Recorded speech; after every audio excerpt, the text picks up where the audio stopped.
Hello friends, ஒரு சூப்பரான snacks recipe பார்க்கலாம். ராகி மாவு வச்சு ஃபஸ்ட்டு தண்ணியை வந்து நல்லா கொதிக்க வச்சு அதில் கொஞ்சம் உப்பு சேர்த்துக்கலாம். கொஞ்சமாக சேர்த்து அப்படியே நல்லா சுட தண்ணியை வந்து ஒரு கிண்ணத்தில் மாற்றி ஒரு கப் அளவு கேவுரு மாவு அளந்து ஒரு பாத்திரத்தில் எடுத்துகிட்டு அதே அளவுக்கு தண்ணி எடுத்து வச்சுக்கலாம்.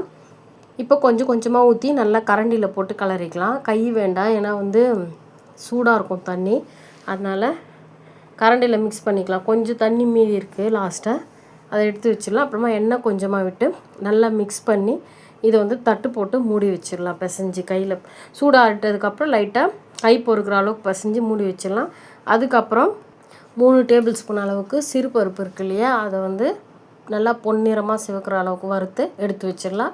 அதே கடாயிலே வெல்லம் வந்துட்டு அரை கப்பு அளவுக்கு சேர்த்துக்கலாம். 1 கப் மாவுக்கு அரை கப்பு அளவுக்கு வெல்லம் சேர்த்து கொஞ்சமாக தண்ணி சேர்த்து நல்லா வந்து கரைஞ்சி வரட்டும். அதுக்குள்ளே வந்துட்டு நம்ம வந்து இந்த சிறுபருப்பு இருக்கு இல்லையா, இதை வந்து மிக்சியில் போட்டு இந்த மாதிரி குறைன்னு அரைச்சி எடுத்துக்கலாம்.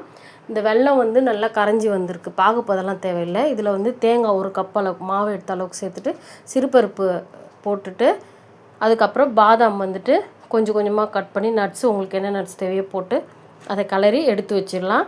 இப்போ வந்து மாவு வந்துட்டு நம்ம மிக்ஸ் பண்ணி வச்சுருந்தோம் இல்லையா, கேவுரு மாவு ராகி, அது வந்துட்டு நல்லா ஒரு உருண்டை சின்ன உருண்டையாக எடுத்து இந்த மாதிரி ஒரு கவர் பை வச்சுக்கோங்க. அதில் வந்து கொஞ்சமாக எண்ணெய் தடவிக்கலாம்.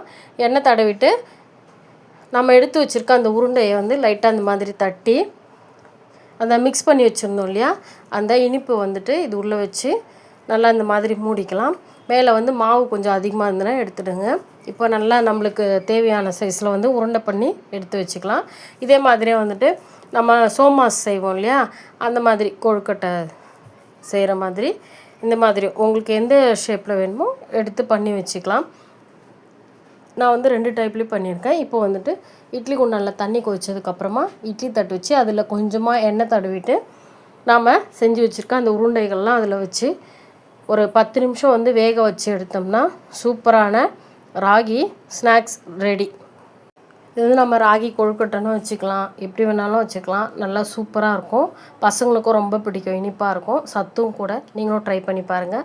இது பெரிய வீடியோ வந்து நான் ஏற்கனவே சேனலில் போட்டிருக்கேன், வேணால் செக் பண்ணி பாருங்கள். உங்களுக்கு பிடிச்சிருந்தா மறக்காம ஒரு லைக், சப்ஸ்கிரைப் பண்ணலாம் சப்ஸ்கிரைப் பண்ணி சப்போர்ட் பண்ணுங்கள். நன்றி.